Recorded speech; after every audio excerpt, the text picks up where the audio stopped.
Welcome back. Last time we completed our discussion of the Quran by looking at its compilation by Uthman, the third caliph, the role the oral tradition played in its transmission, as well as a summary of its content. Now we'll turn to the hadith, or sayings of the Prophet.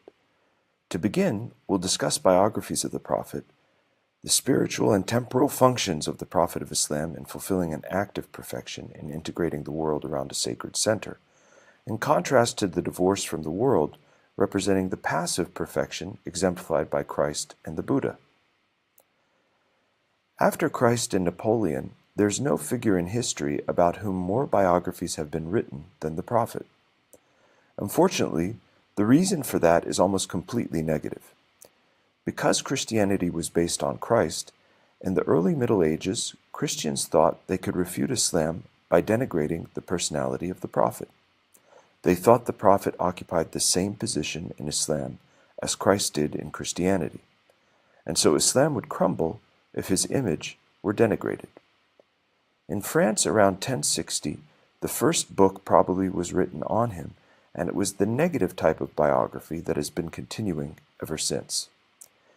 These books were written to show that the Prophet did not live up to the model of what Christianity held to be the ideal of a prophet, Christ.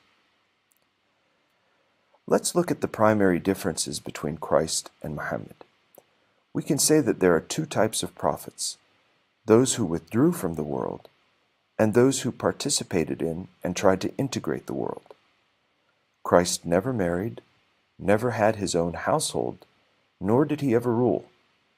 He said, "My kingdom is not of this world," and "He who lives by the sword shall die by the sword." This is the formal divorce from the world, and is one type, but not the only type of spirituality. The Buddha was a prince, was married, and had a child, but he later repudiated his worldly power along with everything else, and in his role as spiritual master or prophet, he was like Christ in his withdrawal from the life of this world. This is one secret why Westerners who leave Christianity are often attracted to Buddhism. The Buddha is otherworldly. Other prophets participated in the world, however, and represent another divine pattern. It is one of active perfection, where the ideal is to integrate all aspects of life of people around a sacred center. All the major prophets of the Old Testament, such as David, Solomon, and Abraham, represent the second type of spirituality. They were leaders of their community, had multiple wives, and often went into battle. It's interesting to note that even though Christianity accepted the Old Testament, the spirituality represented by these prophets was never central in its perspective as to what constitutes the perfect spiritual type. That was always reserved for Christ.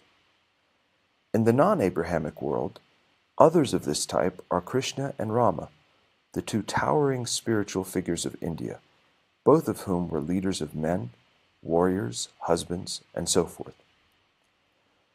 So the Prophet of Islam represents participation in the life of the world with a view to its integration.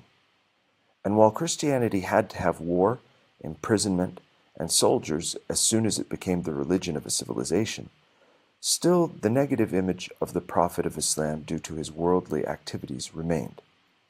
There is no founder of any religion who has been as disdained as the Prophet in Western Christianity. Based on this multi-layered misunderstanding of the function of the Prophet that is very difficult to remove, modern Western academic scholarship has now replaced one kind of prejudice with another. The older prejudice was that the prophet was a charlatan because there couldn't have been a prophet after Christ.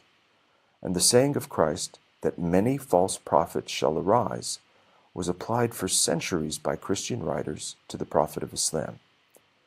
This kind of prejudice has in modern times been replaced by a new one.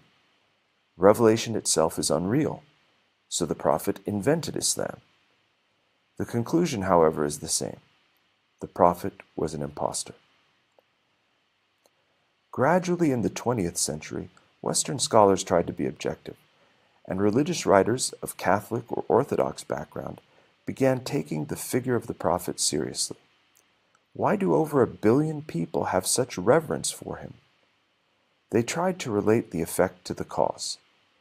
The best book in English on the Prophet is Martin Ling's Muhammad, an elegant narrative of his life. Another excellent book is Anna Maria Schimmel's And Muhammad is His Messenger, which is based on translations of prose and poetry on the Prophet's veneration. This concludes our segment on Western biographies of the Prophet and the different types of prophetic functions. Next time, we'll discuss the background of the Prophet of Islam and proceed chronologically up to the first revelation.